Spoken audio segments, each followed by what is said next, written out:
Only the children of light is gonna understand this.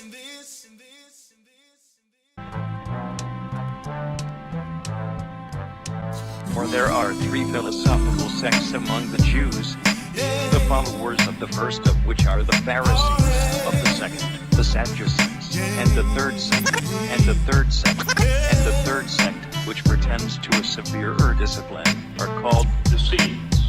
These last are Jews by birth, and Jews by birth,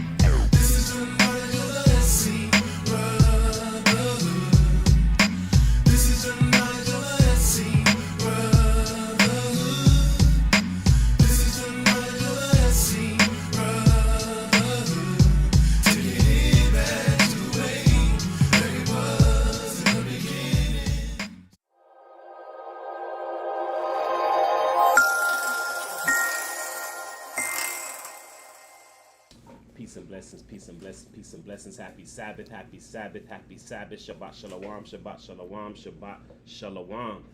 Happy Sabbath, Shabbat Shalom. All right, first and foremost, we want to say all praises be unto the Most High, Almighty, Yahweh, Shahaya Christ, our Lord, our God, our Savior. This is the SC Community Church of Christ. My name is Archbishop Shamar. And I'm Bishop Michaela. And we be bringing forth today's Sabbath report/lesson. All right, we're going to part 2 of honor and dignity. All right, to the Father, to Christ, to the leaders of the flock, and authoritative positions. All right, and we've been touching a lot on honor. We went into the honor thy mother and thy father, right, and showing first the honor. What is honor? Instructing them in honor.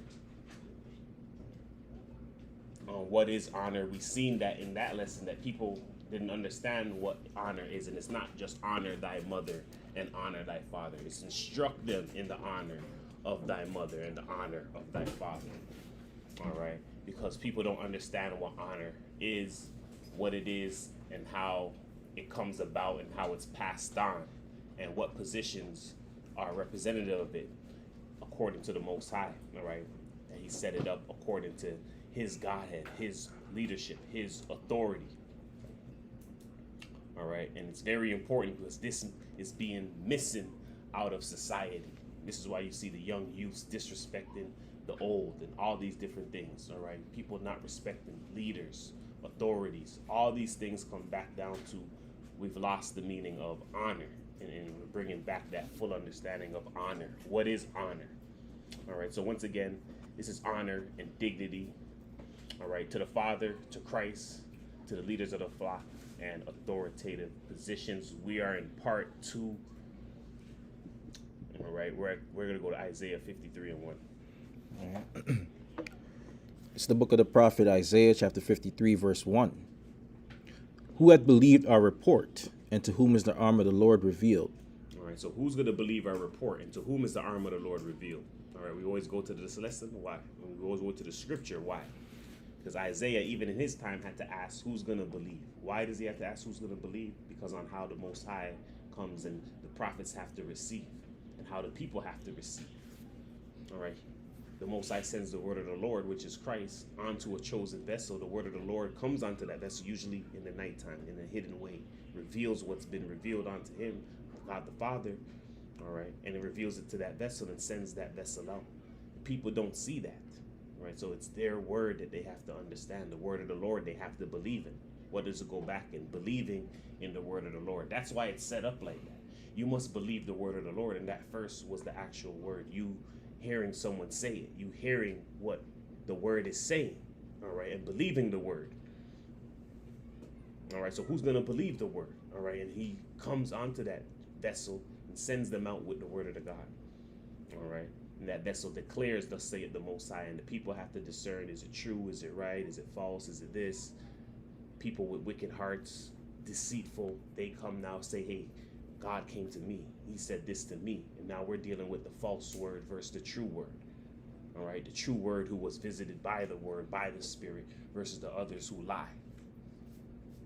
All right, and then it comes down to, okay, who's going to show me the arm, the power? Who can show me the power of God?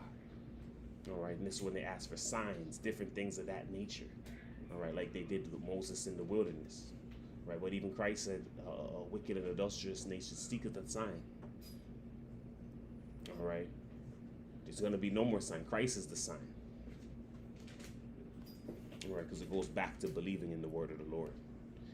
And Satan, he will use signs and different things. All right, and it's the power of Christ. Who's showing the power of Christ? All right, the word of the Lord. All right, the power of the word of God.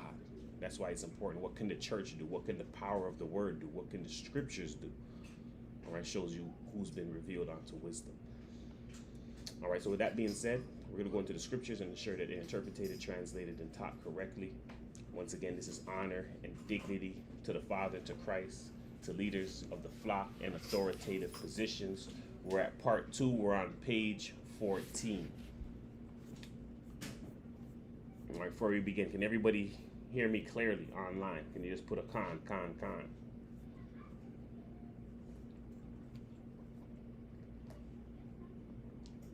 right. Okay. Beautiful. All right, so we're at page 14. I'm going to go right into it.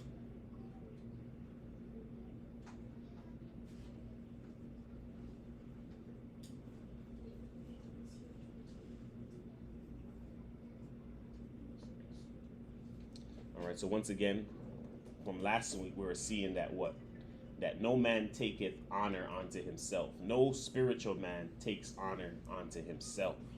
All right, but he that is called of God, as was Aaron. All right, so all the spiritual people, they're called of God, whether it's for falsehood, whether it's for deceit. God calls them into that position. All right, because even Pharaoh, he said, hey, for this reason you were, he kept you. All right, he groomed them up. All right, for an example. All right. So also Christ glorifies not himself, all right, but's glorified through the Father, all right, him saying this is his beloved Son. All right, it just shows you that honor doesn't come from oneself. Honor is passed on to the individual. So that's what we're establishing, that honor gets passed on. All right, it's a distinction. It's a dignity that gets passed on. All right, and then we seen that it was heredity. All right, so it could get passed on as an inheritance. So that honor could be bestowed now on your children. All right, this high estimation could now be bestowed on your children. That's why we're talking about the royal family. All right, not just one individual, but the whole family now gets this whole honor bestowed on them. All right, not just one person royal, but the royal family. All right, so it could get transmitted. All right. And held by inheritance. That's what we see. All right, we've seen that honor could be clothing. All right, you could be clothed with honor. The priests were clothed in honor. The priest's clothing is honor. All right, it's representation of that spiritual, all right, honor that Adam lost when he fell. All right, which is a robe of light. That's what you see the sun with. The sun is in a robe of splendors. That's why everybody loves to see it. All right, that's the honor bestowed on the sun, that is able to show you its glory. Glory is another example of light. All right, that's why if someone comes out and it's a beautiful day, it's a glorious day. All right, that's the light again. All right, when someone put it on their jewels, once again, they're in their glory. That's why people love the gold. Right, the diamonds, the shining, bringing you back again to the glory that we lost. Right, we've seen that this same honor and dignity makes distinction between people. All right, Seth, Adam, all right, and Shem, all right, were different than everybody. All right, they're above everybody else. That's what we established. Everybody else in the earth, they were all great.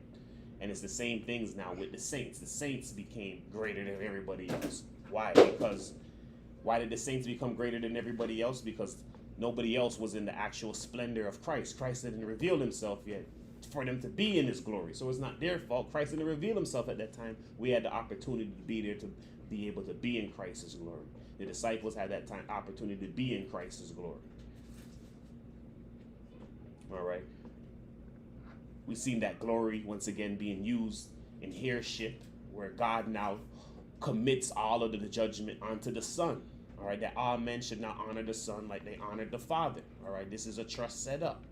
All right, where that which was for the benefit of the beneficiary is now given to the beneficiary. All right, all the honor is transmitted onto him. All right, and now the beneficiary becomes the Lord over the trust. All right, he's now over everything. He now has all power. All right, and we've seen honor also comes with different privileges. All right, as we've seen the medal of honor and the different privileges that come through the medal of honor. All right, so the medal of honor, people got to drive the army vehicles, get different things, no tax, special pensions, all right, military aircrafts, all right, access to different things in the base. All right, we also seen that it's illegal to buy and sell the honor. All right, and we brought that back to Jacob and Esau. All right, Esau selling his honor, all right, onto Jacob. All right, we've seen special privileges bestowed upon the firstborn, honoring the firstborn in honor of what? Representation of Christ. All right, and Esau got that honor and Esau sold it. All right, we're able to see that even in law, you buy or sell the medal of honor, you're going to jail. All right, and we can see why God could detest Esau, because he dishonored himself. He did something dishonorable.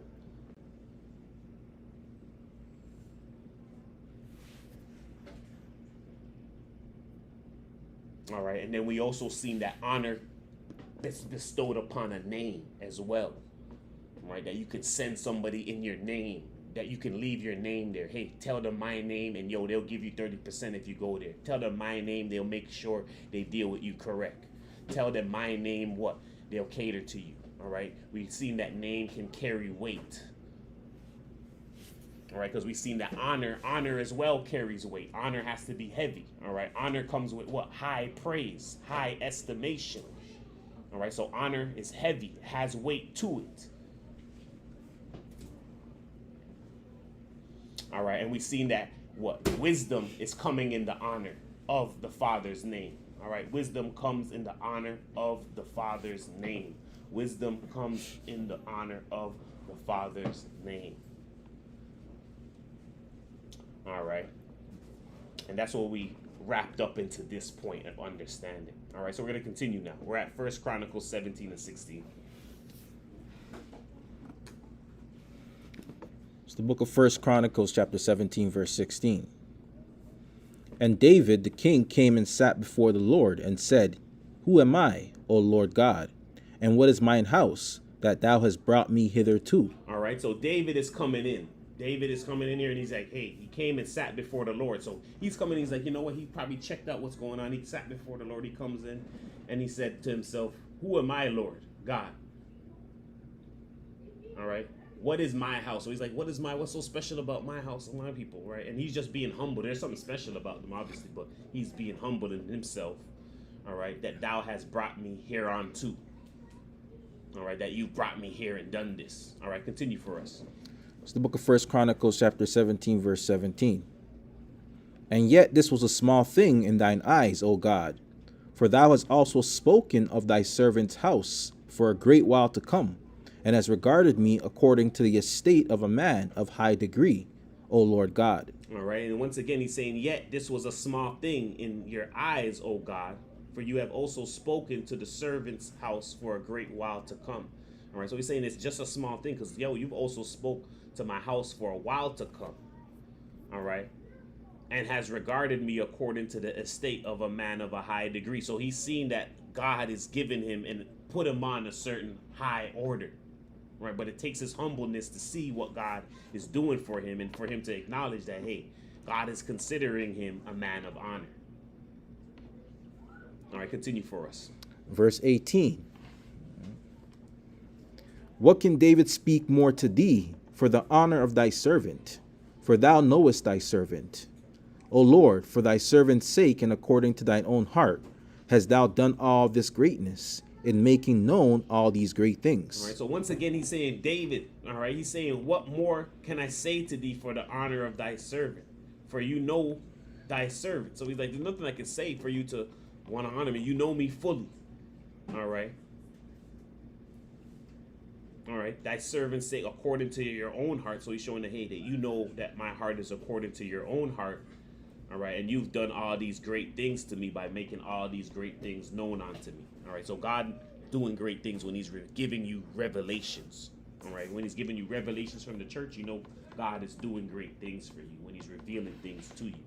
Because these are humble things. Obviously, you would know you're great if he just comes and put a gold, thing on your head. You're going to know. But these are all abstract things that you're going to have to see, all right, and perceive with your eyes and your ears. All right, continue for us. All right. So verse 20. O Lord, there is none like thee, neither is there any God beside thee, according to all that we have heard with our ears. And what one nation in the earth is like thy people, Israel, whom God went to redeem to be his own people, to make thee a name of greatness and terribleness, by driving out nations from before thy people, whom thou hast redeemed out of Egypt. For thy people Israel didst thou make thine own people forever, and thou, Lord, becamest their God. Therefore now, Lord, let the thing that thou hast spoken concerning thy servant and concerning his house be established forever, and do as thou hast said.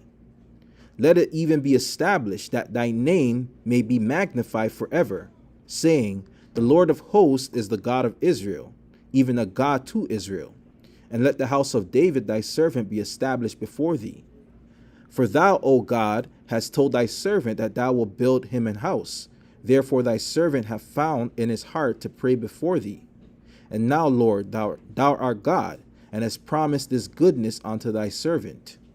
Now therefore let it please thee to bless the house of thy servant, that it may be before thee forever. For thou blessest, O Lord, and it shall be blessed forever. All right, so here he's saying, once again, there is none like thee. There's no God like thee. Is there any other power structure beside him. All right, there's no other family beside this family up in power, and there's nobody there contesting it. All right. And he says, what one nation in the earth is like the people of Israel? So he starts seeing that the people of Israel also has a certain honor bestowed upon them. All right. And they've been redeemed, and he's made them their own. By him making them their own, they're supposed to see that this is their honor by what God has given them. He is their honor. All right. That he's made them their people forever. All right. This is the honor that comes with it. All right. And now he's asking, let the thing that thou hast spoken concerning thy servant now be established. All right, which is what? What is it? All right, let it be established that his name may be magnified forever. All right, that the house of David can be established forever. So he's asking now for extra. Now he's like, yo, I see what you're doing now. Let this happen forever. I don't want it to end. Let it be established forever. So we're seeing now how the throne of David gets established, and it doesn't now pass on to another family but his family because of what he was doing, the honor bestowed on him seeing the honor, right? And now he's like, oh, because you're doing this, I don't want this to end, all right? Which that's how it's supposed to be when you come into the kingdom. You're supposed to not want it to end. You're supposed to be wanting to have it for eternity. All right, so God allows this to happen now, all right? He established the house of David now forever, all right? So that means that anybody that comes from this family is kings. All right. All the sons. All right. Now what happens now is that's a representation of what? Christ. Because anybody that's what attached to Christ is what? Here. We're a royal family. That's what we're trying to understand. That's what we're supposed to understand. All right. The world is hiding that. Why? Because now we'll have a bunch of what? Royal people that they can't have under their control. All right, now you have to bestow honor on them. Correct. All right.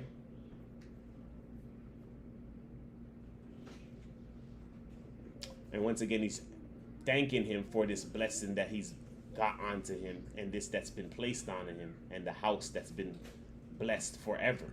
All right. So we're going to go now to 1 Chronicles 29 and 26.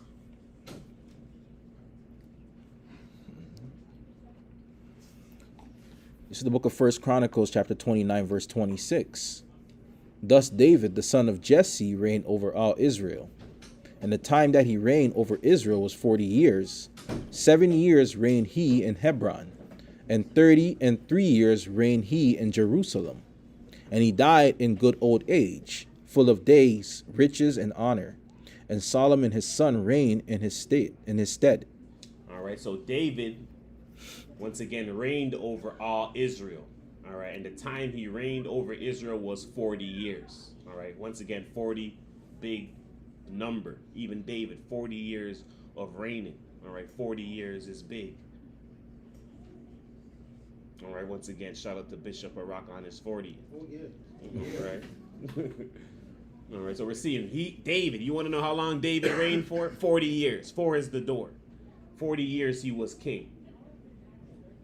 And then he passes that honor now onto his son, Solomon. All right, he now reigns in his stead. So we're now being able to see how honor operates. All right, it's bestowed on someone, and now we're seeing it being held by inheritance, and now it's passed on to his son in the stead.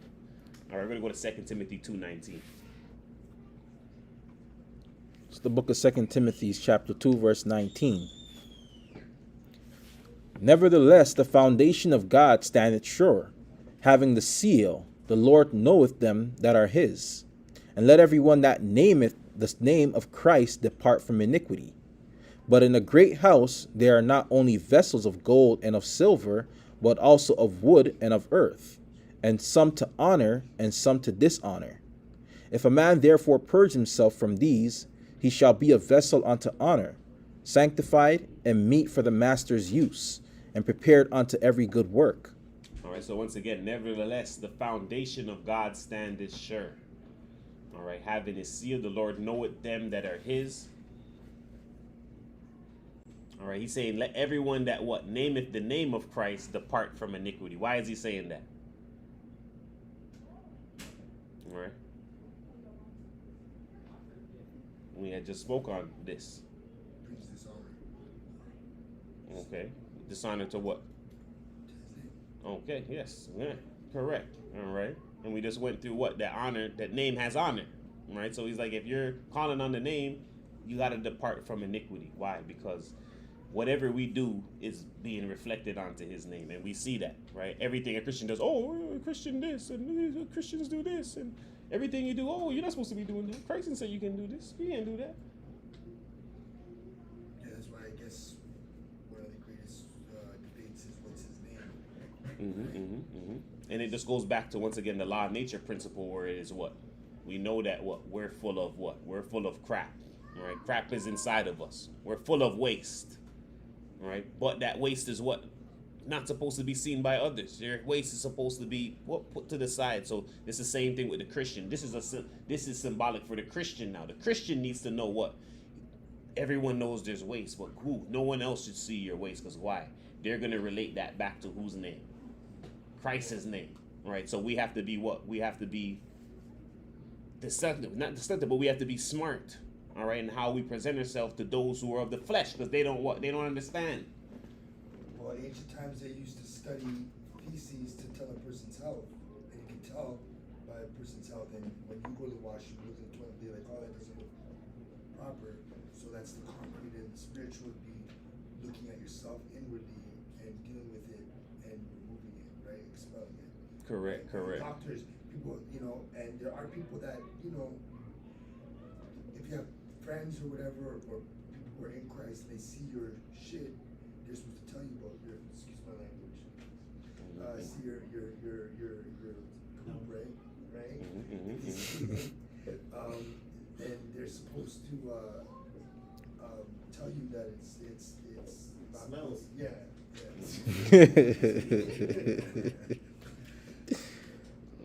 Correct.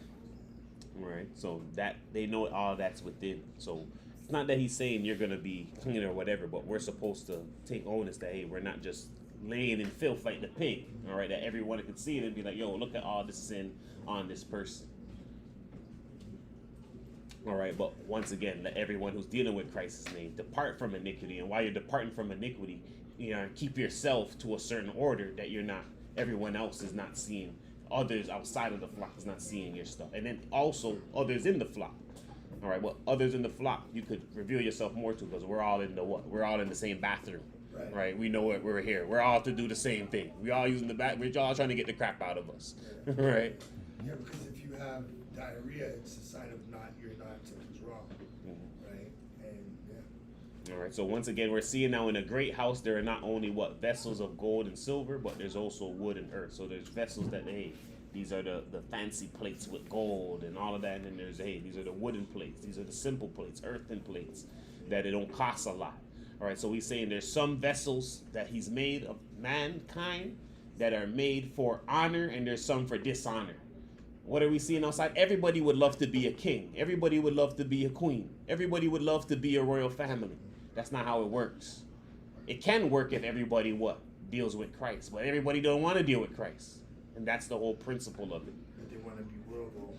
Correct. And before, right, we know that he's now made it to where there's people who's going to be regular, there's people who's going to be royal, and it's made that way because it's a representation of the gospel.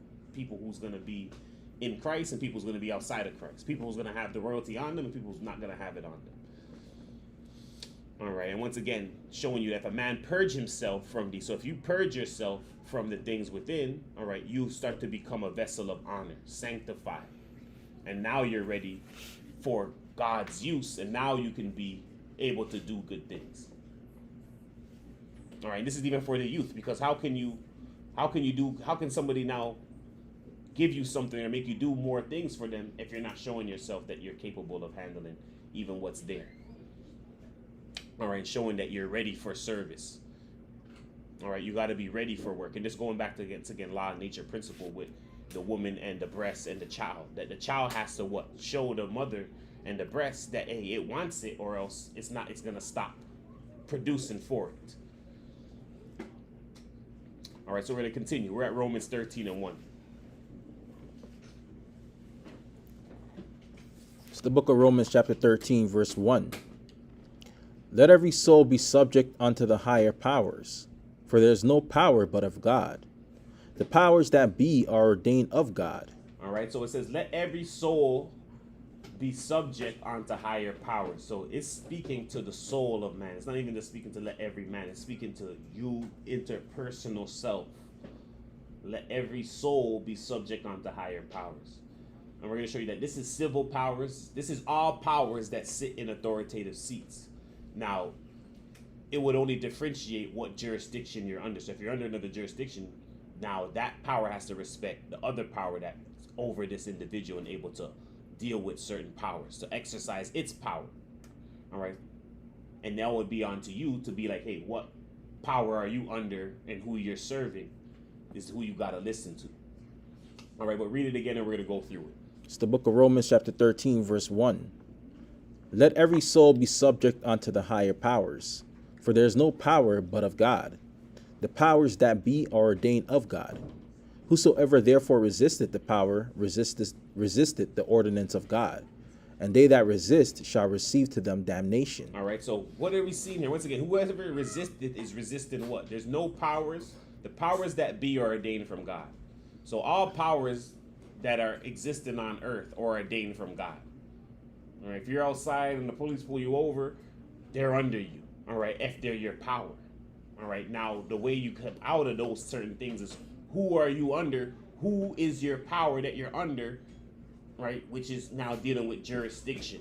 All right, who you're under now that can now tell you certain things. And it's the same thing. Where did God create that? We just went through the honor first to what? Your parents. All right, your parents is the first one to have that distinction. All right, and now when you're under them, you have to what? They're your authoritative figure. You have to listen to them. All right, they're ordained of God. All right, your parents have that authority over you. All right, and that's their jurisdiction. Their jurisdiction is over you. Now, anybody else can't do what? Somebody else can't tell your children something. That's for you to do. So that's what we're dealing with now. Other different powers. There's many powers in here. There's a bunch of parents in here. All right, and you see what's your power that you can exercise over somebody else based on who came under you. All right, and whoever came under you, they must listen to you in your authoritative power. Another power can't overstep it and try to deal with who's under you. This is what we're now dealing with. But all powers are ordained of God. All the parents are ordained of God to be over the children. But now they're just dealing with respect. All right, that's your children. What are you to do? Go tell that parent about their children. Let them deal with their child.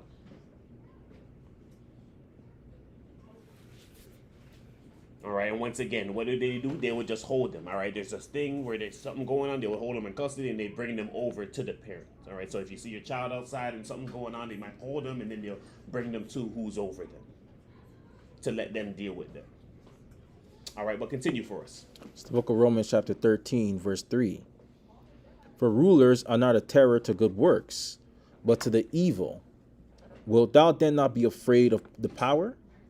Do that which is good, and thou shalt have praise of the same. All right, so rulers are not a terror for good works, but to the evil. So when you're in a good neighborhood, everyone's on the same understanding. All right, none of the rulers are doing things for evil. So now when you see something happening, the ruler is doing something because someone is out of hand. All right, and then when you have a good neighborhood, the neighborhood's out to what? Penalize another child. You're able to see that where, hey, the neighbor's like, oh, the person did, and they're like, oh, that person did. What they're doing, they know that, hey, that person did was a certain thing, and that's why they told the child whatever. And now when they go to that parent, the parent is like, yeah, that's how it is in the islands. All right, back in the days, I don't know how it is now. It's probably going away from that. No, it's true, because back when I was growing up, like if you did something on someone's they will whoop you around. Mm-hmm. And by the time you get home, your mother already know, and then she will correct you around. Correct. And then the uniforms too. So if they see you outside and you're in uniform, it's on everybody to be like, what? Why is this child in uniform? Why are they outside at this time? All right. Now all the other authorities now, they're doing something because it's a righteous thing to do. Why is the youth? We can distinctly see them in the clothing. Why are they outside? They need to go to where you need to go. All right. Now we're exercising the power that their parents not here. No, you can't buy this. You can't be in the store. You can't be in here. You can't be in this. You can't be chilling in here while school hours is on. All right. Where usually the parent would be able to tell them, oh, you can't do it. But now they're stepping in because of what? Rulers are what? They're there for good. If they see something bad, they're going to step in and exercise the authority. It's the same thing as outside. That's what we're seeing. All right. But continue for us. Romans chapter 13, verse 4. For he is the minister of God to thee for good. But if thou do that which is evil, be afraid. For he beareth not the sword in vain.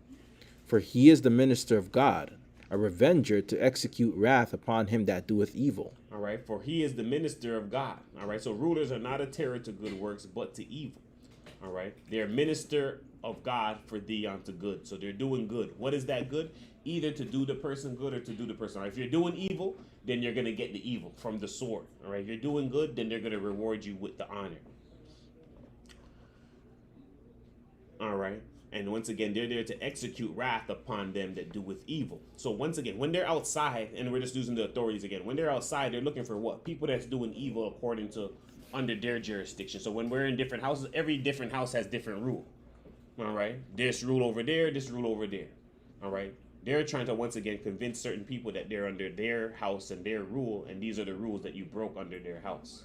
Right. But we're understanding that our parent, they were not a part of their house and they're not our parent. These are our rules. So there's not really nothing that we broke because we're not under that house, but they're trying to convince us we're under that house and those rules. All right. And it just goes once again to understanding who is your leader and who's over you and who gets to tell you certain things to differentiate. All right. But if that's not happening, then you're falling by default into civil society that now has what? Been ordained by God to have power over individuals. All right. And I'm stressing on this because once again, civil society is ordained by God to be over individuals. And the only way they're able to come out of that is by what? Being under a certain power and who they're acknowledging. is it a God? Is it their religion? What is it that's separating you? All right, continue for us. It's the book of Romans chapter 13, verse 5. Wherefore ye must needs be subject, not only for wrath, but also for conscience sake. All right, so it's saying you need to be subject, not only for punishment from God, from wrath, but you also need to do it for conscience sake, for in your heart. All right, to purify the thought in your heart, to make sure you understand what honor is. You understand what these things are. Because just doing it for wrath is not alone. That's why what? That's why the Old Testament wasn't good enough, because everything they were doing in the Testament was all based on, something's going to happen to you if you don't do it. If you do this on the Sabbath, this is going to happen to you. If you found doing this, you're going to get stoned. But that doesn't bring love. All right? You're just doing it because you don't want to get penalized. Out of fear. And when someone's not there to see you, you're going to do it anyways, because now the wrath is not there that was really holy. But now if it's your conscience now you won't do it, period. All right, but continue. It's the book of Romans chapter 13, verse 6. For this cause pay ye tribute also, for they are God's ministers, attending continually upon this very thing. Render therefore to all their dues, tribute to whom tribute is due, custom to whom custom, fear to whom fear, honor to whom honor. All right, so it says once again, for this cause pay ye tribute also, for they are God's ministers. So they're saying whoever you're under to, you're supposed to what? Pay a certain tribute in honor. That's what tribute is. And tribute is a certain tax. Tribute is tax, but here it's called tribute because it's something done out of honor. Not looked at as, someone's doing this. It's a tribute honor of saying, hey, I'm honoring the power that's over such and such.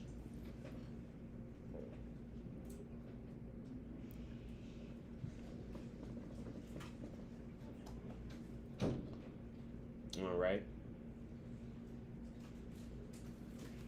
And attending continually upon this very thing. So it says not just doing it the one time and paying that honor the one time, but continually doing that. And why are they doing that? Because once again, these people are sitting in God's representation, and you're to continuously give God this tribute. So those who sitting in that same authoritative seat supposed to get the same thing continually. All right, continuing on this very thing.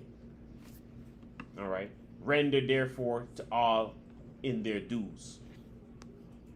Tribute to whom tribute is due. And right now we're hearing, I don't want to pay taxes. I don't want to do this. I don't want to do. Who are you under? Who are you serving? All right. Whoever you're serving, whoever is your authority, you do need to give them a tribute. All right. But who are they serving? And then many people will say they're serving Christ, but then once again, they're not serving Christ. And how do we know when people are not? Because once again, wisdom being sent on, the searching for wisdom, who's seeking for her, those things of that nature. They're not understanding the process to get to Christ. Even for those ones there, they don't even want to pay no tithes or offering anyway. Yeah. All right. Well, so they don't want to give no money out, period. And then they wonder why they're not getting no blessings. Right, so they're not giving. They don't want to give taxes. They're not going to church. They're not giving. They don't have a religious body that they're giving to. If they don't even believe in a religion, then they automatically are falling into what? The ordained civil society that how they have to pay all this tribute to. And even them, at least they still get back something other than tax. Yeah, and they still get returns back. All right, so render therefore all their dues. Tribute to who tribute is due. Who do tribute, you give that tribute to. Custom, whatever custom is due. If the custom is, when you come in, you make sure same custom. All right, that's why they're giving that to the soldiers. All right, when you come in to the honor. All right, the judge. All right, why is the judge getting that? Because once again, we know the father, the judge, all right, bowing down, a respect to that position. Not saying they're God and I don't bow down. It's once again, that person sitting in that seat that God has placed as this representation, symbolic thing so that you can understand on a smaller scale. All right, so we're at John 4:4. It's the book of St. John chapter 4, verse 44. For Jesus himself testified that a prophet had no honor in his own country. Then when he was coming to Galilee, the Galileans received him, having seen all the things he did at Jerusalem at the feast, for they also went unto the feast. All right, so Christ testified and said a prophet does not receive honor in his own country. So a lot of people, they don't receive honor amongst their own people. Why? Because those people start to see people as being simple. All right, and it takes someone spiritual to, once again, we're just starting to learn about what really honor is. So how can someone get out of this stuff? So he's saying if people are around you, they start to see you more. They start to look, they're not going to be looking at you in that way and seeing and detecting all of this stuff like we have to detect to see the honor. Even David had to go and be like, oh man, God's honoring me. Yeah, you have to detect this honor, because once again, honor is abstract unless we're giving you a crown that's concrete, unless we're giving you a medal, a ribbon. All right, so when something is in you and it hasn't been produced into something physical yet, it takes a long time for people to see that. And when people are around you, once again, they're looking at you as simple now. And now you don't receive the honor until you go around to other people. And now they're looking at you. All they had is to look at you for what you are now. And now they're seeing the honor on you. Now they're giving you the honor. They're like, oh man, this is that. The product is good. And while your family or whoever might have been like, oh, that's just thing from right there. I see him all the time or whatever. Right, but now these people are now amplified on what they're seeing, and they're only seeing this you and not the past you and everything that's been on you, all the issues. They're seeing this you and not all the issues. All right. Because the apostles saw the honor in Christ while everybody else didn't see it. Then when they saw the miracles happening, then they saw the honor. That Correct. Differentiates the. And once again, in his home crowd, they seen him when he was just doing, he was just going about regular, right? The carpenters. Yeah, carpenter. This is dad's just a carpenter, Like the whatever. outer circle. Right, Galileans who are seen as the Benjamites, they received him. They're able to see the full honor on Christ without his past, him being a child, him just being simple, who his father is, all of that stuff. All right, so we're getting to see honor again. So we're at Exodus 14 and 15. It's the book of Exodus chapter 14 verse 15. And the Lord said unto Moses, wherefore criest thou unto me? Speak unto the children of Israel that they go forward. But lift thou up thy rod, and stretch out thine hand over the sea, and divide it. And the children of Israel shall go on dry ground through the midst of the sea. And I, behold, I will harden the hearts of the Egyptians, and they shall follow them. And I will get me honor upon Pharaoh, and upon all his hosts, upon his chariots, and upon his horsemen. And the Egyptians shall know that I am the Lord, when I have gotten me honor upon Pharaoh, upon his chariots, and upon his horsemen. All right. So the Lord said unto Moses, he's hearing his cries unto him. All right. Speak unto the children of Israel as they're going ahead. All right. And he's saying, lift up your rod, stretch it out over the land, over the sea, divide it. All right. So this is the dividing of the Red Sea. All right. And he's hardening the hearts of the Egyptians. All right. That they follow them. All right. Why is he doing this? Because he's trying to now make Pharaoh honor. Pharaoh, the king, can't see God's honor. So now God has to bring it into the physical, because Pharaoh, once again, can't see God's honor based on it being abstract and all the things God has done to him. He's not smart like David. He's the opposite.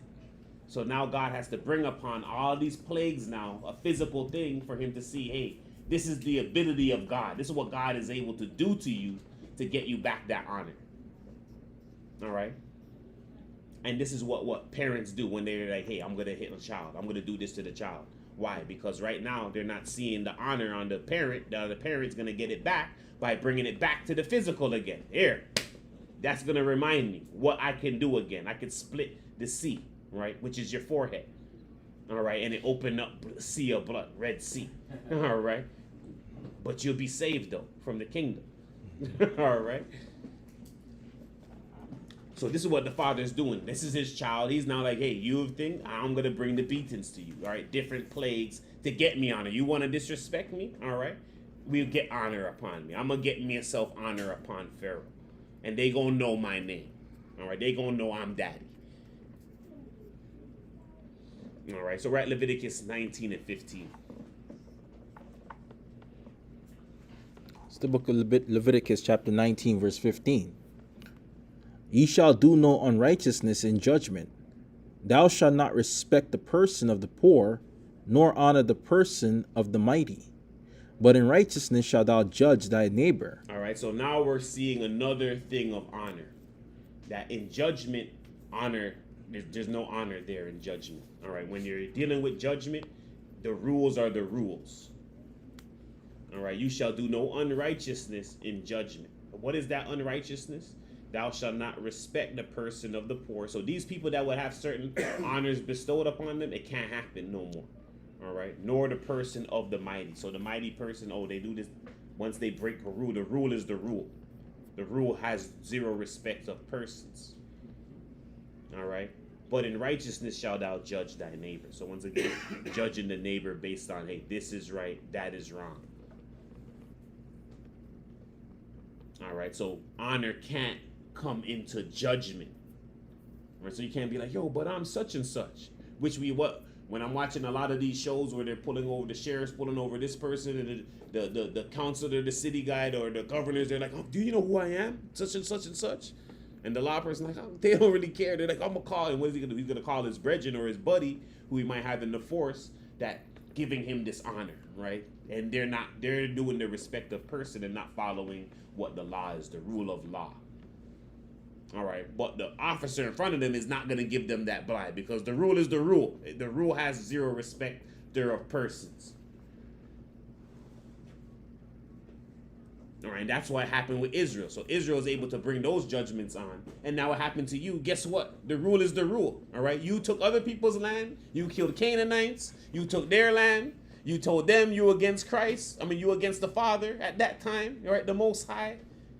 All right, you dishonored Christ. All right, you reject God now when the New Testament's here. What do you get? You receive what the old ones got when you got the old one. You receive the same thing the people got. Why? Because the rule is the rule. And this is why he's saying if his own people get this, what about the other people that's outside of this? Because if I have to deal with that rule to my own people, meaning my own children, I'm not even, you know what I mean, easing up that rule for. How much so for strangers? All right, so this is what we're seeing here. All right, once again, honor does not come into judgment. All right, the rule is the rule. All right, we're at Leviticus 19:32. It's the book of Leviticus, chapter 19, verse 32. Thou shalt rise up before the hoary head, and honor the face of the old man, and shalt fear thy God. I am the Lord your God. It's the definition of hoary from the Strong's Concordance. This is Hebrews 78:72. Sebah, it's feminine. Old age, be gray. Gray, hoary, hairs, headed. Old age. All right, so once again, thou shalt rise up before the hoary head. What's the hoary head? Hoary, that word goes back to old age, gray. All right. So it's saying thou shalt rise up before the hoary. What is it saying? You shall present yourself as a servant, rising yourself up before those of older age. That's why we see older people come in right away. Take, you need this, you need take whatever it is from them, presenting yourself as a servant, giving them their honor.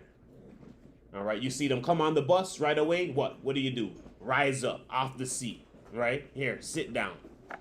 All right, so this is what we're seeing, that these are the honors and dignities bestowed on these different individuals. All right, so elders, right away, no, they get the seat, they get the this. And they might say, no, this, you're giving them that. All right, if they don't want that and they're saying that, then all right, that's cool. You honor that now. You're giving them their honor based on their requests. A lot of Asian nations, they won't eat any of the good parts unless they give it to their elders first. They get to choose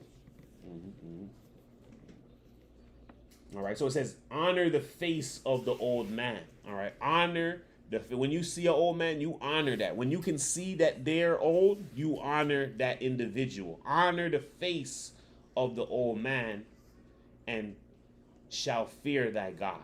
I am the Lord. So he's telling you, you must honor this. This is something you should be afraid of. It's, once again, going back to Romans 13, all right, it says you must be subject, not only for wrath, but conscious sake. All right, so there's wrath attached to this, and for your own conscious sake, honor the individuals of old. That's why they look at it, if you're robbing someone old outside and pushing down the old, that's one of the worst things you could do.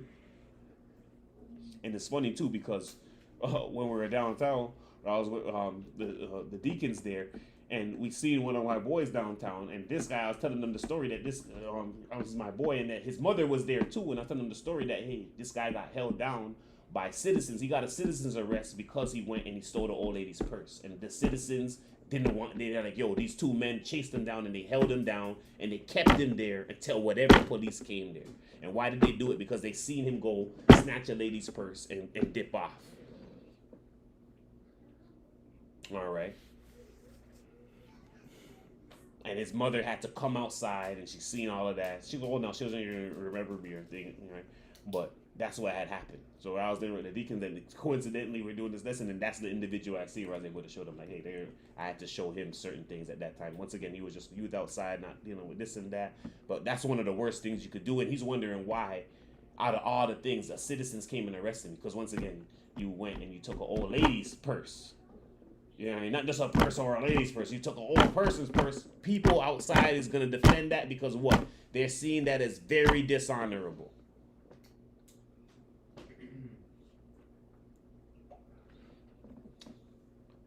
All right, so once again, we are to honor the face of ancient men.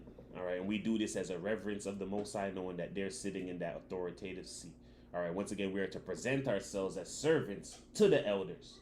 All right, because obviously the elders need the servants more than anything. All right, to handle whatever for them. Go outside for me. Handle this for me. Do this for me. All right, we're at Sirach 25 and 4.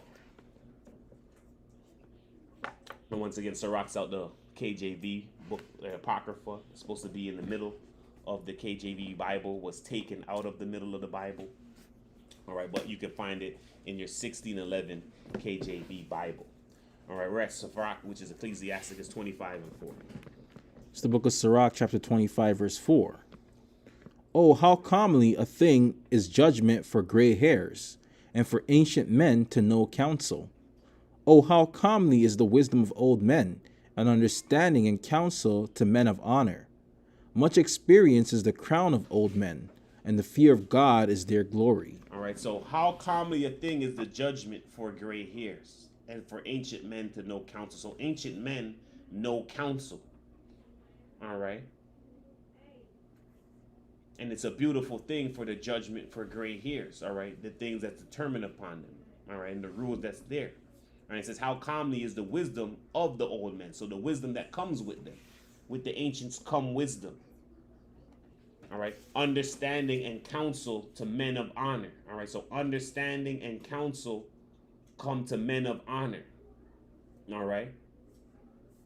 The elders, what is their thing? Their crown. So that crown is what? Experience. You're respecting their experience. Their experience is the crown. So he gives you the concrete thing for you to look at. What is that crown? All right. The crown, which is the honor, is their experience. The experience that comes with the elders. All right. And the fear of God is their glory. So their glory doesn't come unless they're fearing God. Now it comes with a glory, this glorious elder that's God-fearing. All right, so we're going to go into an article, and it's called Respect Your Elders.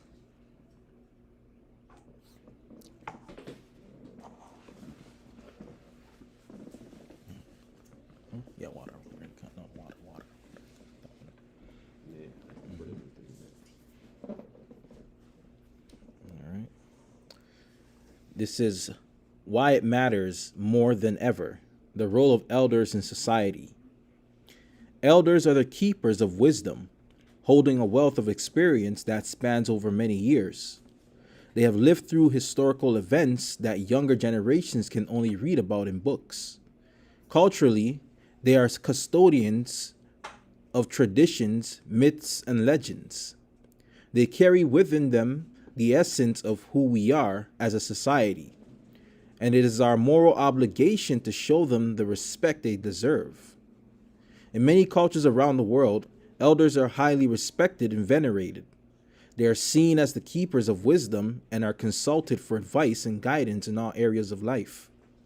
In Norway, a program called Old Friends pairs older adults with younger people for regular social activities, such as going for walks or cooking together.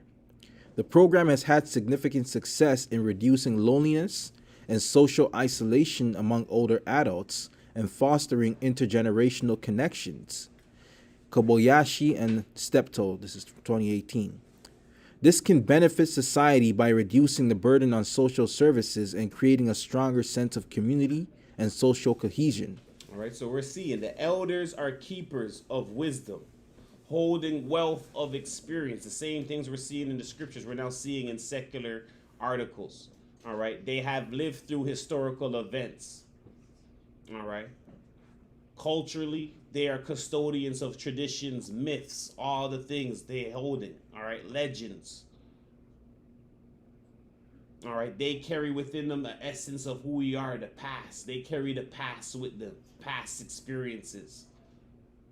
All right, past knowledge. All right, it's showing you once again there's a moral obligation to protect them and respect them and never neglect them. All right. All right, so in many cultures, they're highly respected and venerated. All right, high positions where someone's called an elder, that's a respectful dignity placed on them. All right, when you're hearing elder, that's a dignity placed on them, like a judge. This is an elder. All right, and once again, we're seeing in Norway, they have a program called Old Friends, pairing older adults with younger people. Why? Because we're seeing now a lot of younger people, they're not connecting with the old people. Back in the days, the young people used to be, with the old people. All right, that's who they used to hang with. All right, they used to be together so they could get some knowledge, and then they'll go do whatever. But they're support, they're together getting information and schooled by them and listening to them. All right, where now people are more so doing their own thing. They'll hear for a second, but they're not listening, and they're gonna go all decide whatever they're doing and social media or whatever be who they're listening to. All right, and social media is bringing them the new stuff. They're not bringing them the past stuff and the information. They're bringing them whatever new thought they want them to enter into now. All right, so Norway has this program, Old Friends. They pair adults with younger people. They pair adults with younger people for regular social activities, going for walks, cooking together. And they're saying this decreases the burden on social services. Why? Because the elders are giving the youngers wisdom in past experiences that can help them. Hey, we all go through this happened to us, different things. Now, when they don't have the elder there now, they continue this thing till they go into a breaking point, and now they're ending up in social services. Or they're ending up, there's a lot of people more than ever when I was growing up, ending up in what do you call the crazy places, right? Where they dealing with people with mental health. All right. People having a lot of mental health breakdowns and having to go into places like it's a jail, mental health places like it's jail. Like, they bringing them into these mental, right? Psych wards. Correct. Why? Because first of all, those people that sometimes stop listening. And we can say that too, because we've had people that once they stop listening and then they go to the trajectory of doing what they want to do, they reach this point where they start breaking down with what's happening with them, and it's too much on their mind, and this is what happens now. All right, they need somebody else to talk to because they're not listening to they didn't listen to the elders that were around them. They didn't take the wisdom that was there. They went out to society. It goes into a trajectory that reaching up here. It reaches a boiling point now, and now it's gone to a point where now social services, psych wards, they have to deal with what's there. All right, so this is why they're saying this, that pairing the elders with the young in Norway is reducing the burden of social services and creating stronger sense of community and social cohesion. So people are becoming stronger, being linked in with elders. Just touching on all of what you've been speaking about there, I see maybe about the past, at least for myself, doing research and just things that I come across maybe 20 years or so, that a lot of senior citizens or people, they're very neglected, even by their own children too as well, where they don't have that interaction, especially when you get older, and especially if they're single too as well, where they don't have a spouse, where you need to constantly communicate and exercise, your cognitive skills. And because a lot of children, honestly, they're just waiting for the person or the parent to die so they can get their estate and ship them off to an old folks home or whatnot. Correct. Because my grandma's in there, and there's a lot of them that are in there too as well. And for some of them, nobody comes and is Islam? So this is happening from what I'm seeing. So me getting a lot of people. This is happening a lot because now it's going back to, once again, people are losing their respect for the elders. And once again, it's not something that's deserved. It's something that's bestowed on them. It's a dignity. It's inherited. So now when they lose that, they're like, hey, I don't want to deal with such and such stuff. I don't like when they tell me this and that. Everyone wants to be on their own. They're like, they do that in the show. I'll get them a little place. I'll deal with them over there. But they're not going to come in the house. Back in the day, those people would be in the house and they would argue with the family or whatever, but they're going to stay there because of that respect of dignity. All right? That's how they are. I'm respecting how they are. They're a little this. They talk a little that. They can argue a little this, but that's the family. Yeah, even to just touch on that there, because my grandmother, she's 93. She's in an old folks home. She's nonverbal now. She has dementia. And like one of my uncles, like he's seen her and he's like, yo, you're not going back there because he don't want to have that as a last memory. But then my mother will still go there to feed her and do stuff like that. In comparison to her brother, which is a man, where he's on more the masculine, where you don't want to remember seeing it at. But my mother still has the care there and the compassion and the love, knowing that we call her mama, to still go there and feed her, even though she hasn't been verbal in like over like 5 years. And just another thing too as well, when it comes to like with your bridge or your friend when you guys were young that stole the old lady's purse or whatever. A lot of people look at them as easy prey, especially right now the times that we're in regards to scamming. Because a lot of seniors, they get scammed. Because if you live in the city, you get a lot of different numbers call your phone. From time if you're speaking clear English, they'll hang up on you. Or if they realize that you're from here, or if they probably get the inkling that, you know what, this is not like a senior citizen. And just speaking of a last thing there, it's like I do know a woman where she got scammed. I think it was like $15,000, and she didn't want to tell nobody because she was ashamed, right? But because of that happening to her, basically from that moment that happened to her, because she was going to the bank and everything and taking out the money, and she was ashamed to tell anybody that. But basically from that happened to her initially, she started losing her mind. Her memory started to fade away, and it didn't take long after till she died. She probably died like maybe within a year.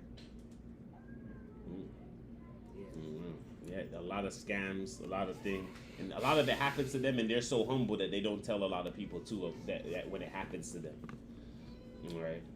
So a lot of people get taken, and even the bank. So I was in the bank one time, and the bank watches out for the elders too. So when they see them taking out certain amount of money and things, they question what's going on, and they'll stop the transaction because they think something. And this is happening too with Wendy Williams. With Wendy Williams, they believe that once again she's older, her family's taking advantage of her, and this is why the bank now is saying, once again, we're not going to pay out anything of her bank. We're going to be her trustees because she didn't set up a trust, right? It's in their hands. They know they owe her money, but they're like, all right, we'll pay it to who she needs to be paid to, right? Instead of giving it to the family who we believe is taking advantage of her because of her state of mental health and her age. Just the last thing there with my grandmother, when this started happening to her, maybe it started 15 years ago when she started losing her mind. I just started with Alzheimer's. If I'm not mistaken, I think dementia is the umbrella, and underneath there could be different things, but nonetheless, though.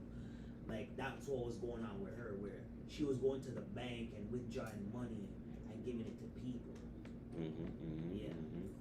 No, that happens a lot. So yeah, the bank. That's why the bank has some protective thing there for elders. All right. Once again, getting a lot of information on elders. A lot of wisdom comes with it. All right. So we're going into the importance of respecting elders.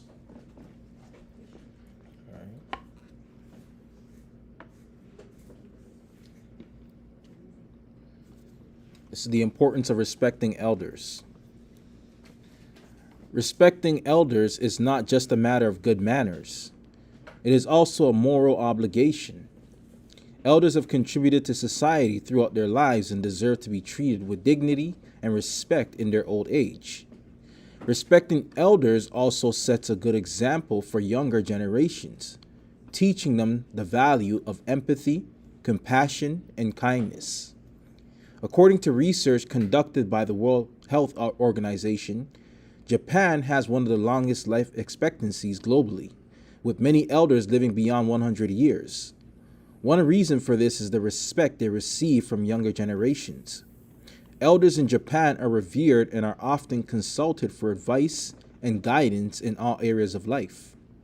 Their cultural traditions and customs are also preserved and celebrated, fostering a sense of belonging and community.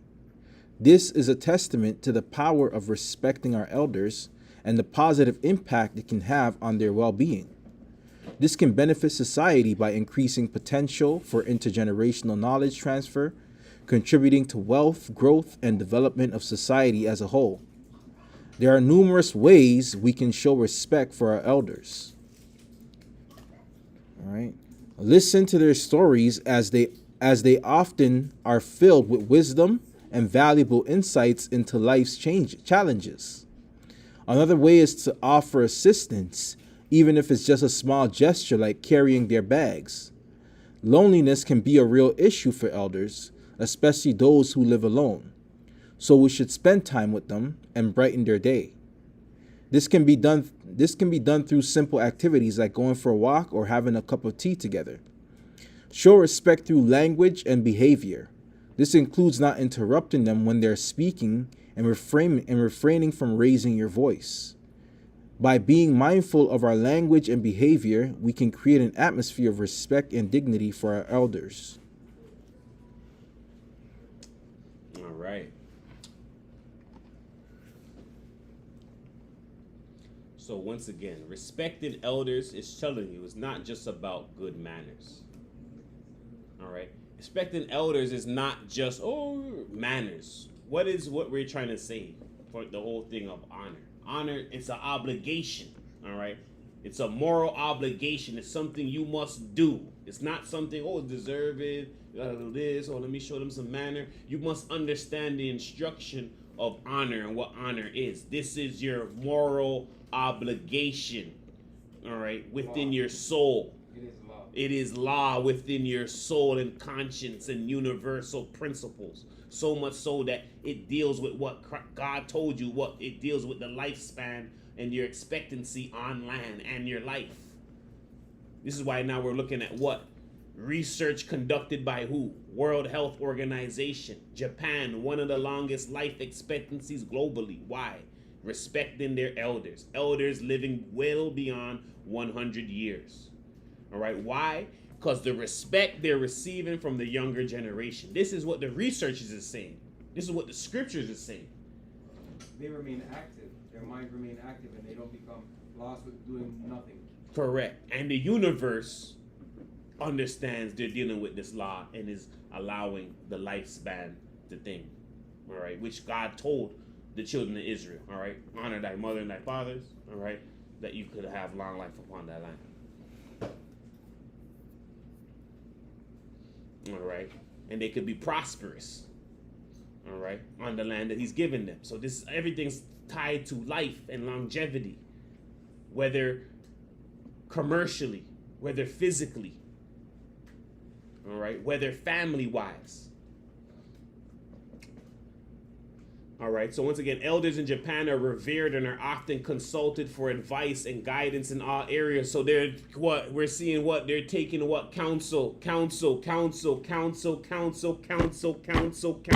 counsel. Very important. All right, counsel goes a long way. Universal principles.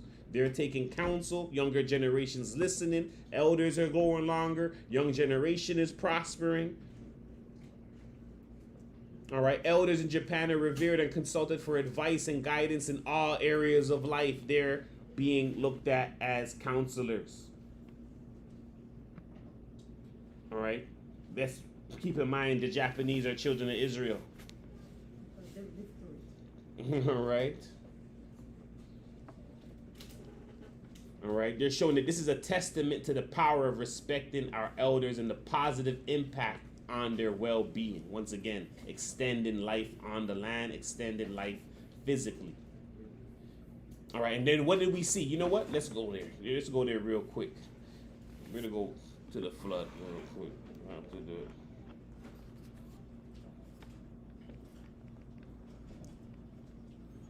right, I think that's Genesis 6. Their life expectancy, 120 years. Genesis 6. It said, my spirit shall not always dwell with man. What scripture is that, right? The spirit shall not always dwell with man. That's in Genesis, no? Yeah, Genesis. Oh, That's Genesis chapter 6. 6. It is 6. Huh? Genesis chapter 6. Couldn't see it up there. Genesis 6. Okay, yes, there we go. Genesis 6 and 3. All right. Let's actually start from 1 to 3. It's the book of Genesis, chapter 6, verse 1. And it came to pass when men began to multiply on the face of the earth, and daughters were born unto them, that the sons of God saw the daughters of men, that they were fair, and they took them wives of all which they chose. And the Lord said, My spirit shall not always strive with man, for that he also is flesh. Yet his days shall be 120 years. All right. Now we're seeing what's going on. What's happening? All right. God is saying what happened. Men begin to multiply on the face of the earth. Daughters are born unto them. The angels, the sons of God, have come down. They slept with the daughters of men. And when you understand the story, the daughters of the woman, they committed adultery because they seen someone beautifuler than their husband. All right. And they went and committed this adultery with the angels. All right. God is saying now they're dishonoring me. When do we just say when you dishonor those who are above you, what does it deal with? Life expectancy. All right. He now says the man's days is going to be what? 120. Why? Because of the dishonor to the father and the parent, God. Now their life on the earth has been shortened. Going back to what are we learning? All right. You're not respecting elder. You're not respecting authority. Your lifespan is shortened. Shortening of lifespan is connected to all of that. Don't think it's not. It is. All right. If you're not respecting parents, authorities, that lifespan is shortening. We're seeing that with God. God says, look what man is doing. Look what's happening. All right. He then says what? My spirit shall not always strive with man. You're going to start to disrespect me. All right. For he is flesh. All right. Therefore, now the days is 120 years old. All right. And it's shortened because they're not dealing with God. But when we deal with Christ again, what does that happen? We get back to what? Infinity, eternal, life again. So once again, respecting Christ, respecting your elders brings that. So when we honor Christ, we get that back again. And we get what? Full life again. Adam lost it, and this is why we're in death right now. So we're seeing the same thing. That honor is attached to life. All right. Adam dishonored his father. And he got his lifespan shortened. He told him that you will die in a day. And he didn't listen to his father. So once again, we're to listen to the father. All right. We're at Deuteronomy 28:49. It's the book of Deuteronomy, chapter 28, verse 49. The Lord shall bring upon thee a nation from the extremity of the earth, like the swift flying of an eagle, a nation whose voice thou shalt not understand, a nation bold in countenance, which shall not respect the person of the aged, and shall not pity the young. All right, so he's doing this. Israel's disrespecting him. He's bringing on the curses. One of the curses is, you do unto others that's done unto you. You disrespected your elder. You disrespected your authority. Now he's going to send a nation to you that's going to disrespect your person of age. So they're not respecting your elders. They're slapping your elders. They're killing your elders. They're killing all the ancients. They're not going to pity the young. They're killing the young babies. People will be like, why is God making that happen? Why does that have to happen? God has to show these principles in this physical realm. And once again, all physical things are temporary. These are not permanent states that the people will stay in. These are all temporary, which is tests, which once again, the real thing will be happening soon. All right. But he has to show that what? These principles. You disrespect me, this is the disrespect that comes back to you. All right. Life shortening. Your elders getting disrespected. Your family getting disrespected. All right.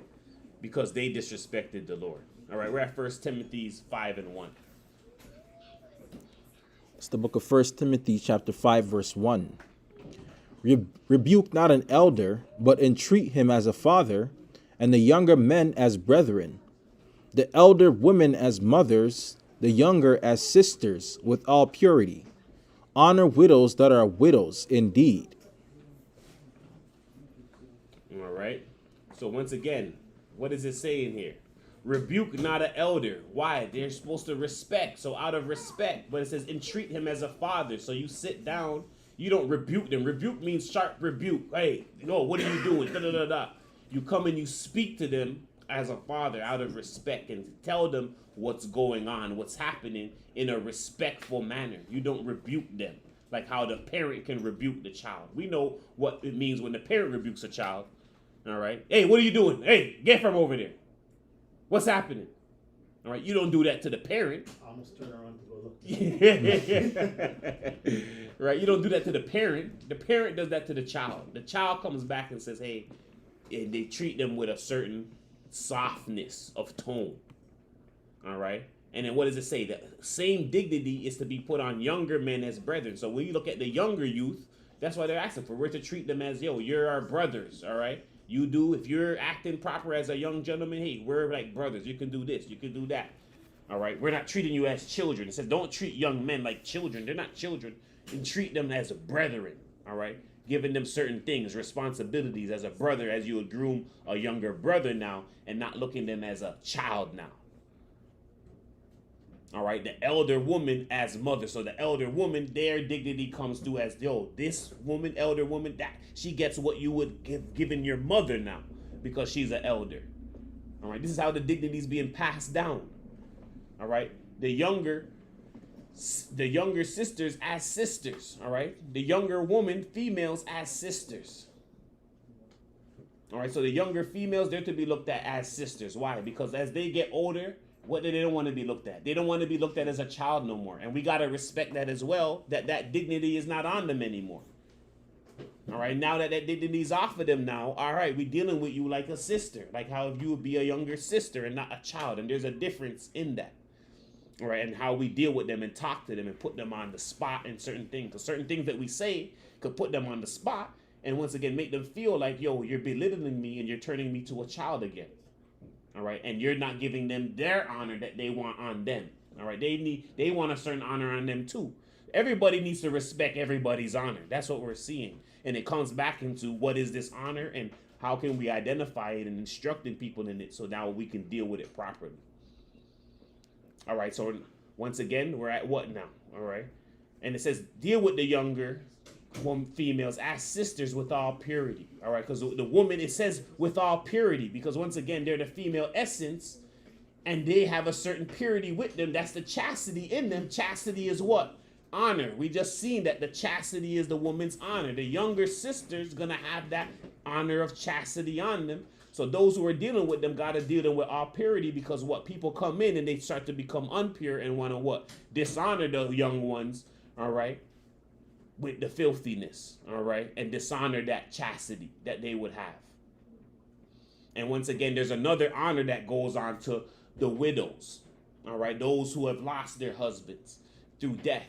All right, you know that a woman lost her husband through death. She needs now even more help because she had a man to help her before. All right, now God is saying that, hey, when you see a woman without a husband, now you bestow extra things on her because you've seen her with a husband, her husband's gone. And she's need help. And what is that a representation of? It's a representation of, once again, the church. The church lost her husband. She's away right now. She's a widow right now. All right? Because Christ is gone. And those around should be helping her. That's what society should be doing. They shouldn't be taking advantage of the church because what? The Christ is not here. And so they're not helping the church. They're taking advantage of the church, deceiving the church because her head is not there to say, hey, that's not supposed to happen. That's not supposed to happen. That's not supposed to happen. All right, so they're taking advantage of her instead of helping her in her widowness. All right, and that's why God put that law of nature principle now for us, that if you see a woman and she's lost her husband, you help her. Because when women lose their husband, now they're going to be emotionally tied. They don't have that leader that was there to give them their sense of direction properly, and someone could come in and now deceive them. All right, or they need more help. The man's not there to help me. If Christ was here right now, he wouldn't need the world's help for you to help his woman. All right, he would be doing all the things for her. But he's not here. So it's, once again, they're supposed to help the church as a widow. And this same principle is bestowed on all other widows. All right, so we're back again to Exodus 20 and 12.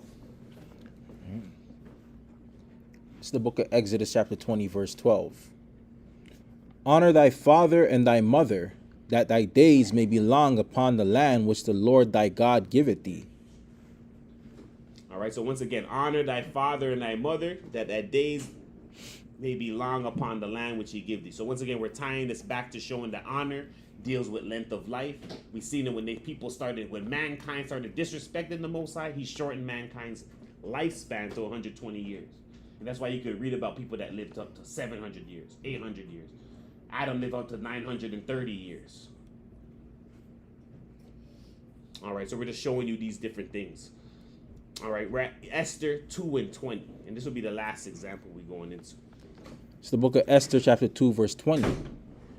Esther had not yet showed her kindred nor her people, as Mordecai had charged her.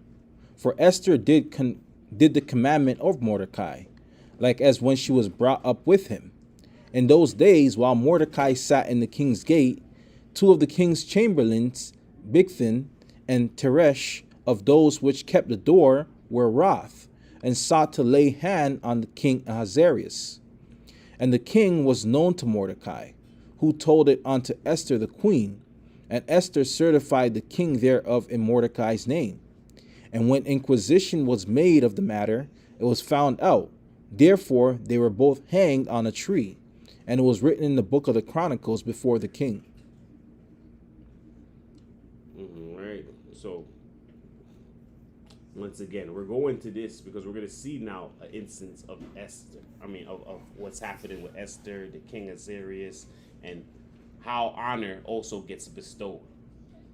All right. So Esther Racine, right, had not yet showed her kindred nor her people. All right. So she hasn't revealed nothing onto the king yet. All right. And in those days, we see Mordecai sit in the king's gate. All right. Two of the king's chamberlain. All right. And he's now hearing a plot. All right. He heard a plot. All right. Inquisition was made of the matter. It was found out. And both of the men are hanged. All right. So Mordecai made known the plot. Both of the men are hanged. The king is becoming aware of this. All right, and this is funny too, because this has happened to when I was at school before. I was at school, I had a little, this is one time I had a problem at school. Boom, went to the summer school. I was going out to the neighborhood that I had the problem with the summer schools in their school. All right, I have a resident that's from that neighborhood. I have a problem with one individual. That resident now comes to me, and he doesn't really know me, but he's seen me. He's seen who else around, and he comes and tells me that there's a plot going on. They know that you're at the school. Basically, it gives me a heads up. Right, I get the heads up. All right, I'm going to bestow honor on this person because once again, they gave me this intuition of what's going on. All right, a plot that's happening. All right, this is what we're starting to see. That's what Mordecai did to the king, that allows Esther and the whole children of Israel to be saved. So, all right, we're going to go to Esther 6 and 1. It's the book of Esther, chapter 6, verse 1. On that night could not the king sleep, and he commanded to bring the book of records of the Chronicles, and they were read before the king. And it was found written that Mordecai had told Bigthana and Teresh, the two of the king's chamberlains, the keepers of the door, who sought to lay hand on the king Ahasuerus. All right, so the king is finding out. He didn't find out yet that who he got word of, who wanted to do whatever and plot against him. He didn't get word of how that was found out. So now he goes into the records, which means, hey, he's going into the investigational records, and he's seeing, how did this information even get found out? He's seeing, the person who gave the information, the informant, was Mordecai. All right, Mordecai was the informant. All right, and he's seeing that he told them about the two people, the keepers of the door, that wanted to lay hands on the king. All right, continue for us. All right. This is the book of Esther, chapter 6, verse 3. And the king said, what honor and dignity had been done to Mordecai for this? Then said the king's servants that ministered unto him, there is nothing done for him. All right, so after he saves the king from his death and his life, from two men plotting against him, he's like, what happened to these men, to this man? What honor and dignity was given to this man for this? He's realizing nothing was given to him for what he did to him. All right, what's the result of this? Continue. It's the book of Esther, chapter 6, verse 4. And the king said, who is in the court? Now Haman was come into the outward court of the king's house to speak unto the king to hang Mordecai on the gallows that he had prepared for him. And the king's servant said unto him, Behold, Haman standeth in the court. And the king said, Let him come in. So Haman came in, and the king said unto him, What shall be done unto the man whom the king delighted to honor? Now Haman thought in his heart, To whom would the king delight to do honor more than to myself? All right. So this man is of himself. So you're going to see that this is an Amalekite. He's from Esau.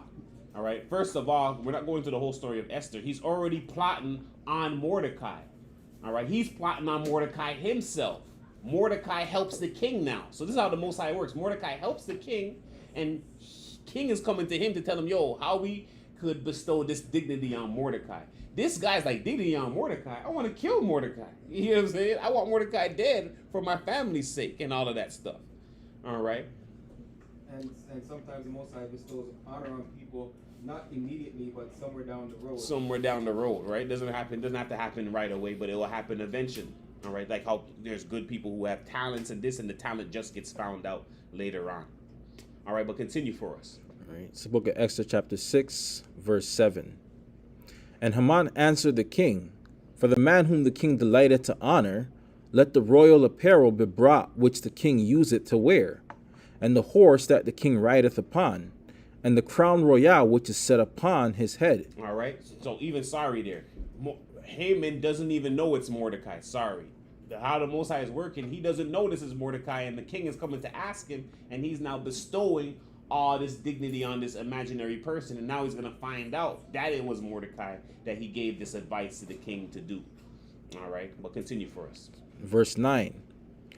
And let this apparel and horse be delivered to the hand of one of the king's most noble princes, that they may array the man withal whom the king delighted to honor, and bring him on his horseback through the street of the city, and proclaim before him, Thus shall it be done to the man whom the king delighted to honor.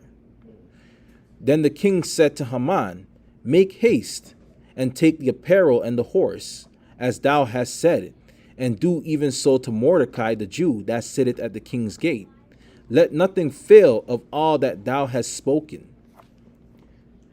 Then took Haman the apparel and the horse, and arrayed Mordecai, and brought him on the horseback through the street of the city, and proclaimed before him, Thus shall it be done unto the man whom the king delighted to honor. And Mordecai came again to the king's gate, but Haman hasted to his house mourning, and having his head covered. All right, so he goes and he realizes that who he gave all the advice for is the person he's plotting against. And now he's been bestowed with this dignity, and his plan is ruined, and he's now mourning because of this. And this is the way the Most High makes jokes. This is funny to him. This is a joke.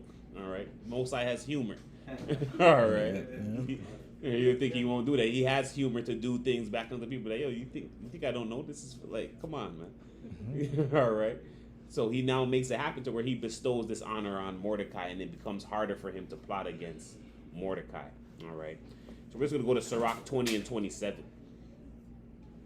It's the book of Sirach, chapter 20, verse 27. A wise man shall promote himself to honor with his words, and he that hath understanding will please great men. All right, so a wise man promotes himself to honor with his words, though your words can promote you to honor. Don't think that your words and what you say go on deaf ears. That's why you give people their honor, because we just established that you giving others your honor, eventually you'll get back your honor. But first, you have to give others their honor in order to get your honor. That's why Christ came and said what? He's going to serve first. He becomes a servant first to then be the leader. All right? You gotta bestow honor on others before honor is bestowed on you. All right? And that's why it says a wise man shall promote himself to honor with his words. Because why? The wise man's going to be like, yo, give others their honor. Whenever I do whatever I do, the universe will work for, yo, it comes back to me, and I get honor, I get promotion. All right? And why is it? Because if you're honoring other people, that pleases them, and that resonates in theirs, and when they see you do something, they respect it back, and they honor you back with the same thing. All right, so we're at Psalms 149 and 5. It's the book of Psalms, chapter 149, verse 5. Let the saints be joyful in glory. Let them sing aloud upon their beds. Let the high praises of God be in their mouth, and a two-edged sword in their hand, to execute vengeance upon the heathen and punishments upon the people, to bind their kings with chains and their nobles with fetters of iron, to execute upon them the judgment written. This honor have all his saints. Praise ye the Lord. All right, so let all the saints be joyful in glory. All right, and all the saints are those who have come into Christ. All right, this is why he said once again that John was righteous than any other man that was born from woman, but everybody else that cometh after John, all right, he's the least of. Why? Because they're all now in Christ. They're all now considered of the saints. All right, let all the saints be joyful in glory. All right, what is that glory? That honor. Let them sing aloud upon their heads. Let all the saints now sing. Why? Because they know they're filled with that glory. All right, let them sing upon their beds. All right, let the high praises of God be in their mouth. Once again, the high praises of God, that's their words that bring them to promotion. All right, the high praises of God is their words that bring them to promotion. All right, and let a two-edged sword be in their hand. All right, to be what? To be able to execute judgment and vengeance upon the heathen, punishments upon people. So this is the reward he gives them. To bind kings with their chains, their nobles with their fetters of iron, to execute upon them judgment written. All right, so to execute upon them the judgment written. This honor have all the saints. What is it saying? We have the authority. If we see a king doing wrong, we have the dignity and honor to tell them you doing wrong.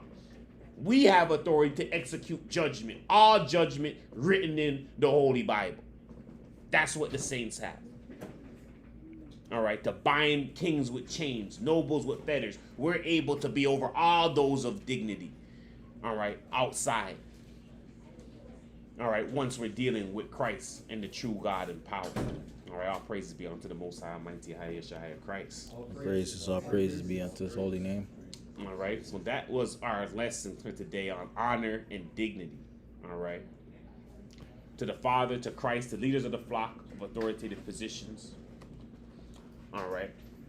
We're going to Philippians 4 and 8. It's the book of Philippians chapter 4, verse 8. Finally, brothers, whatever is true, whatever is honorable, whatever is right, whatever is pure, whatever is lovely, whatever is admirable, if anything is excellent or praiseworthy, think on these things.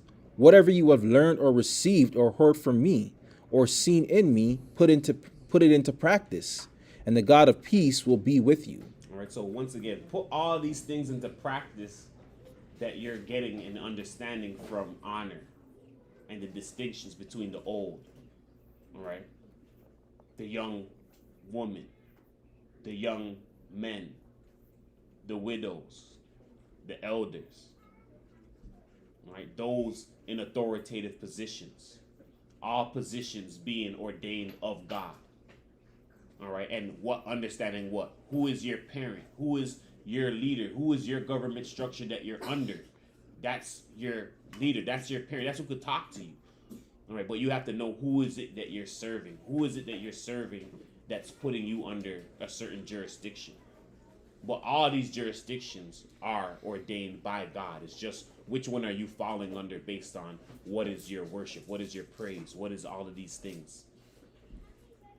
All right, but all these authoritative positions are ordained by God. You deal with the church, you come under the secureness of God. And you come under his hedge. You don't deal with God, you don't deal with any God, you automatically fall into civil society. You deal with any God, then you go into that God and that religion, whether it be Islam, Buddhism, whatever. Whatever they say to live like or to be like, you're able to live under that order or whatever. Once again, though, it goes back into those people who are over those leaders now. When they're dealing with whatever they're dealing with, did they give their power onto another power? Which that's what incorporation, these different things are. Meaning, hey, I'll give up my power and I'll incorporate and I'll make you the head. All right? And churches are doing that. Other religious bodies are doing that. And they're forgetting about what? Their authority and their dignity and keeping their dignity that God has gave them, which is all power. All right? Authority is supposed to have all power over their domain and their realm. That's the dignity that comes with that. All right? When they give it up, they're disrespecting and dishonoring that. All right? So that being said, we want to say all praises be unto the Most High, Almighty, Ahaya, Yeshua, Christ, our Lord, our God, our Savior. This is the SE Community Church of Christ. I'm Archbishop Shamar. And I'm Bishop Micah Allah. And this was today's Sabbath report / lesson, honor and dignity. All right, to the Father, to Christ, to the leaders of the flock, and authoritative position. This is part 2, part 3 on the way. Honor your elders, honor the widows, honor the elders, honor the young men, honor the young women. All right, most importantly, honor yourself. All right. With that being said, we'll be right back. Only the children of light is gonna understand this.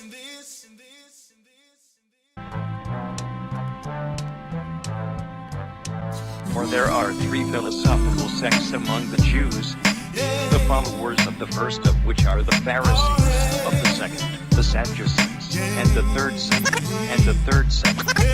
third sect, which pretends to a severer discipline, are called Essenes. These last are Jews by birth and Jews by birth